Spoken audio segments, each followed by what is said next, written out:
교육 불평등의 문제를 접하다 보면 모든 게 비관적이라고 느껴질 때가 있습니다. 또 일각에서는 한국 사회 교육 불평등이 점점 심해진다는 주장을 하기도 하죠. 과연 이러한 비관적인 결정론은 정말 사실일까요? 이에 답하기 위해서는 불평등 자체가 어떻게 작동하는지를 이해할 필요가 있습니다. 교육 불평등이 작동하는 첫 번째 방식은 학업 성취를 한번 거쳐서 나타나는 불평등입니다. 고학력 부모의 부유한 집안에서 태어나 어렸을 적부터 공부와 독서에 익숙해진다면 자연스레 학교에서 좋은 성과를 보이겠죠. 그리고 성적이 좋으니 당연히 좋은 대학에 진학할 확률도 높을 겁니다. 반면 학업 성취와 무관하게 나타나는 보다 직접적인 불평등도 있습니다. 수도권 사립대에 진학 가능한 성적을 받고도 주거비와 학비 마련이 어려워 입학을 포기하고 지역 국립대에 진학하는 학생들도 있을 것이고, 또 학업 성적이 똑같이 낮을 때에도 저소득 가정의 부모는 하루빨리 경제활동을 할 수 있는 전문대 진학을, 고소득 가정의 부모는 4년제 대학 진학을 권장할 수도 있겠죠. 이렇듯 우리가 두리뭉술하게 표현하는 교육 불평등에는 사실 서로 다른 시나리오가 섞여 있습니다. 성적을 한번 거치는 방식은 1차 효과, 성적과 무관하게 발생하는 방식은 2차 효과라고 부르죠. 우리나라의 상황은 어떨까요? 연세대학교 최성수 교수 연구팀이 1950년생부터 1999년생까지의 가족 배경에 따른 교육 불평등을 분석해보았습니다. 우선 4년제 대학 진학률만 봤을 때는 1차 효과보다는 2차 효과의 크기가 더 큽니다. 수능 성적이나 내신 성적이 비슷해도 가족의 사회경제적 지위 하위 25%랑 상위 25% 간 격차가 상당히 크게 나타납니다. 반면 4년제 대학 중에서도 서울에 소재하는 대학에 진학하는 확률에선 좀 상황이 달라집니다. 1차 효과, 즉 성적 차이로 이른바 명문대에 진학하게 되는 가족 효과의 비중은 많게는 97.5% 정도로 나타납니다. 성적 이외에 사회경제적인 뭔가로 설명되는 차이는 2.5%에 불과했습니다. 그렇다면 우리나라에서 두 가지 효과의 비중은 어떻게 달라졌을까요?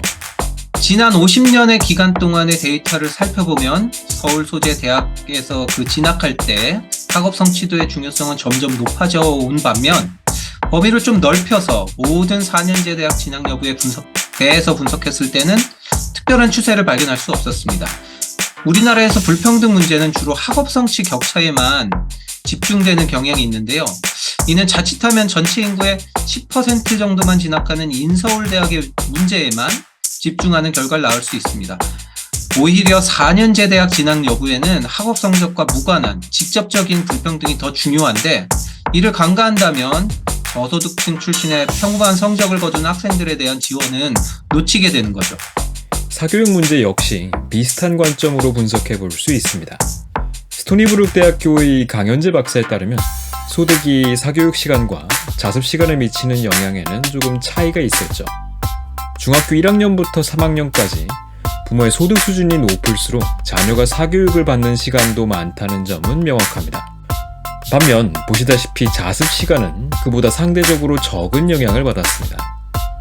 그렇다면 사교육 시간과 자습 시간 중 고등학교 3학년의 최종 입시 성적에는 어떤 요소가 더 중요할까요?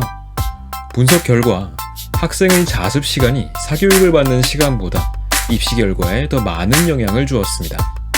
참고로 학년이 올라갈수록, 즉 그래프가 오른쪽으로 이동할수록 무언가를 해볼 여지가 적으니 두 요소 모두 영향력이 줄어드는 건 당연합니다만, 분명히 가정 환경의 영향이 강한 사교육보다는 노력으로 달성 가능한 영역인 자습이 오히려 입시에 더 큰 영향을 주었죠.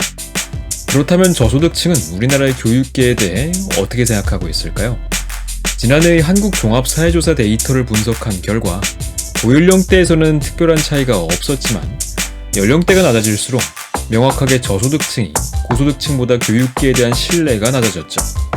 요즘 세대일수록 오히려 저소득층이 교육계를 더 불신하는 겁니다. 이러한 상황은 성공에 영향을 주는 요인을 물었을 때도 비슷하게 나타났습니다. 소득 상위 25%의 고소득 가구의 경우 10년 전에는 본인의 학력이 부유한 가정 환경보다 중요하다고 답했지만 현재는 그러한 인식의 차이가 사라졌습니다.